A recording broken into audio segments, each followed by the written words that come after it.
রে যুবক,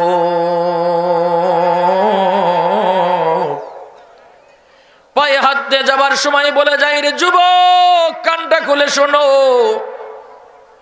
তোমার মতো একজন টকবগে যুবক ছিল, যেই মানুষটা রসুলের নাম শুনলে সেই জায়গায় খানা পিনা বাদ দিয়ে ছুটে যেতেন। আল্লাহু আকবার বলেন না কেন?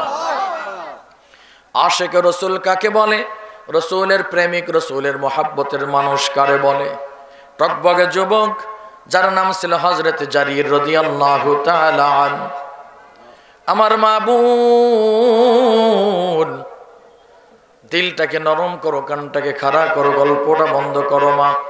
আমার বোন, আমি শামীম ওসমানী গত বছর বয়ানে আসছিলাম, কিন্তু বৃষ্টি দিয়ে এগুলো পানি দিয়ে ভরা ছিল, মনে আছে কি আপনাদের?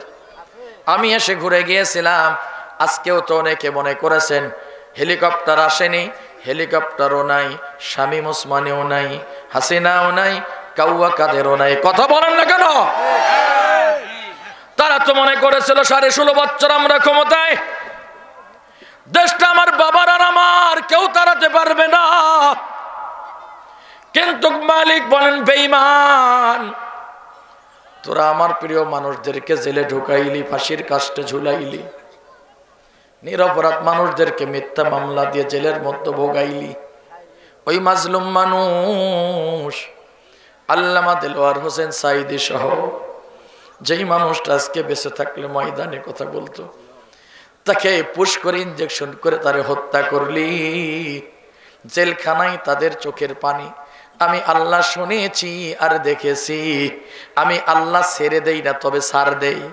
মাঝে মধ্যে ট্রাই করি ভালো হবে কিনা, ভালো হবে কিনা, ভালো হয়। যখন দেখলাম সকলকে রাজাকারের বাচ্চা বানাইলো, মুক্তিযোদ্ধার লাতিপুতিরা চাকরি পাবে না রাজাকারের বাচ্চারা পাবে? কথা বলেন না কেন? কথা বলতে হবে তো, কারণ তোমাদের জন্য আজকে ওয়াজ সাজানো।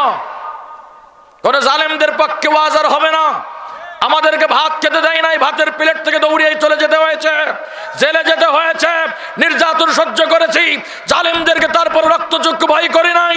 16.5 বছর ছিলাম, তার 16.5 মিনিট বাংলার জন্য টিকতে পারে না। আমরা তো 16.5 বছর ছিলাম, যুদ্ধ সংগ্রাম করে। জেল দেবা দিয়ে দাও। রাজশাহীতে আমি 5 বছর নিষিদ্ধ ছিলাম, তার মধ্যে 3 বছর চলে গেছে, ঢুকতে দেয় নাই। এবছর রাজশাহীতে বয়ান শুরু করেছি। সেই দিন 5 দিন ব্যাপী বয়ানের 4 নম্বর দিন আমি প্রধান বয়ান করে এসেছি।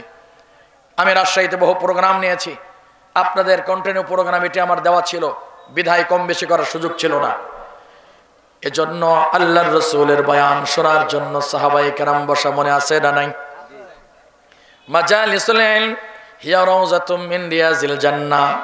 তবে তার সাথে বলি, কেউ পালায়া যায়েন না যে আয়াতে কারিমা তেলাওয়াত করেছি, রাত পোহায়া যাবে, আমার কষ্ট হবে, কিন্তু আপনার বাড়িতে যেতে মন চাবে না। যদি আপনি ইমানদার হন, আপনার মনটা উঠতে চাইবে না, মন চাইবে না জানি এরপরে আরো কত সুন্দর কথা আসে।